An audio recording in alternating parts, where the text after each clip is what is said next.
and welcome to Shabbat with a Schmear. I'm Meredith Berkman, aka Shabbat Mom, and I am here in the heart of the Upper West Side at Barney Greengrass with my good friend Rabbi Adam Mintz talking Torah. Hello, Rabbi. Hi, Meredith. This week we have the portion of Vayakhel. Once again, the Torah goes into the details of the building of the Mishkan, of the tabernacle. Details. God is in the details. You know, what is the idea of details and so much emphasis on detail? What does that tell us in the 21st century? Well, first of all, I was about to say God is in the details, so you ruined it for me.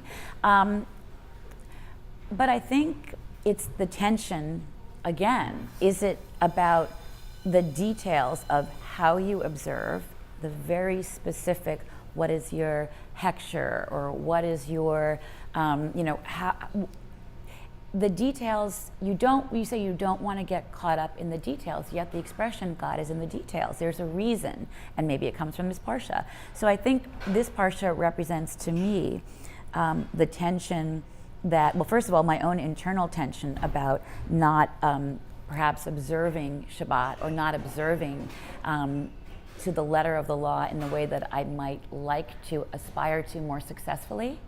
And maybe that's sort of the message, because there's always going to be someone who's more on top of the details of observance, of everything.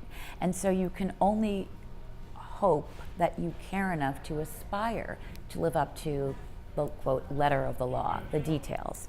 And I think for a lot of communities, there's tension within the community. What are the details? What are the laws that, you know, my neighbor on the left may be doing A and I'm doing B, and they don't want to come to my house and I don't want to go to their house. So I think a lot about that when I look at this Parsha.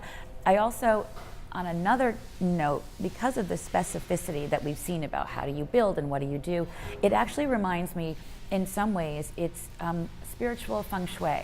Feng shui is the practice of the placement of objects and the importance of where an object is placed. Again, it's sort of architectural but also spiritual. So in some ways, these few, the parshiot that relate to the tabernacle and what you're wearing and how you're putting and where the cherub is going and all of that, it reminds me of feng shui. Maybe that's why Jews like Chinese food, but I can't prove that. I don't know about Chinese food, but it is fascinating that in terms of where things are placed, the Holy Ark with the tablets was placed in the Holy of Holies, the Kodesh HaKodashim.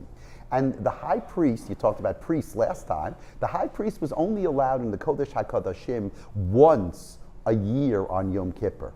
And the idea of holiness has to do with access. You know, places that you don't have access to are more special and more holy. And I think you talk about details and you talk about how the only way to have access to things is by emphasizing the details. And I think that's something, whatever flavor of Judaism people practice, but the idea of having access to God and to their flavor of Judaism is very much, tied up to the detail. Very interesting. I was going to make a silly joke when you talked about access to Studio 54 or waiting online at a party, but I'll pass. And Shabbat Shalom. Shabbat Shalom.